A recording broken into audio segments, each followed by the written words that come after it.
Can I thank my right honourable friend for his very kind remarks? I remember one of the toughest conversations I had in politics was actually when I was leader of the opposition, and I was trying to get him to join my front bench, and he was on a bird-watching holiday in Patagonia, and it was almost impossible to persuade him to come back.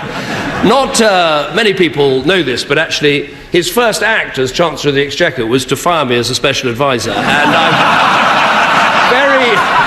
I'm very proud of the fact that one of my first acts was to appoint him to my cabinet in the coalition government, and I know the then Deputy Prime Minister will join me in saying that he provided great wisdom, great thoughtfulness, great ballast at a time of national difficulty in the advice that he gave us.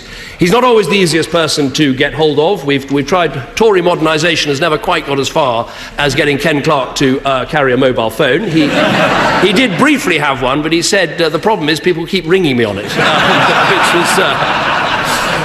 And we had to move, I seem to remember, in opposition, we had to move our morning meeting to accommodate his 9 o'clock cigar. But I will watch these exchanges from the backbenches. I will miss the roar of the crowd. I will miss the barbs from the opposition. But I will be willing you on. And when I say willing you on, I don't just mean willing on the new Prime Minister at this dispatch box, or indeed just willing on the front bench defending the manifesto that I helped to put together. But I mean willing all of you on, because people come here with huge passion for the issues they care about. They come here with great love for the constituencies that they represent. And also willing on this place. Because yes, we can be pretty tough and test and challenge our leaders, perhaps more than some other countries, but that is something we should be proud of, and we should keep at it. And I hope you will all keep at it, and I will will you on as you do. The last thing I'd say is that you can achieve a lot of things in politics. You can get a lot of things done, and that in the end, the public service, the national interest, that is what it's all about. Nothing is really impossible if you put your mind to it. After all, as I once said, I was the future once.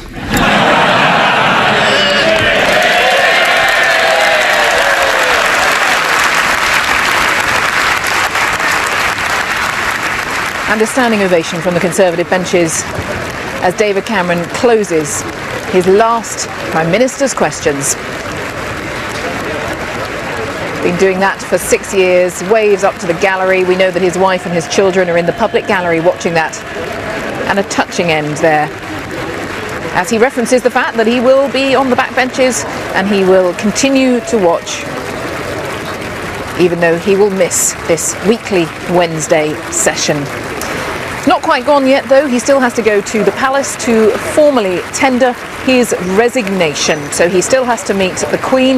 Let's head to Buckingham Palace. Perhaps we might stay with those images from the Commons, but I know that we can talk to our royal correspondent, Nicholas Witchell, who is outside Buckingham Palace. And what do we know about the events for the rest of the day? I'm not going to go to Nick right now. We will be talking to him because very busy afternoon for the Queen ahead. But let's just get the thoughts of Norman Smith, our assistant political editor, who's been watching this, and people on their feet.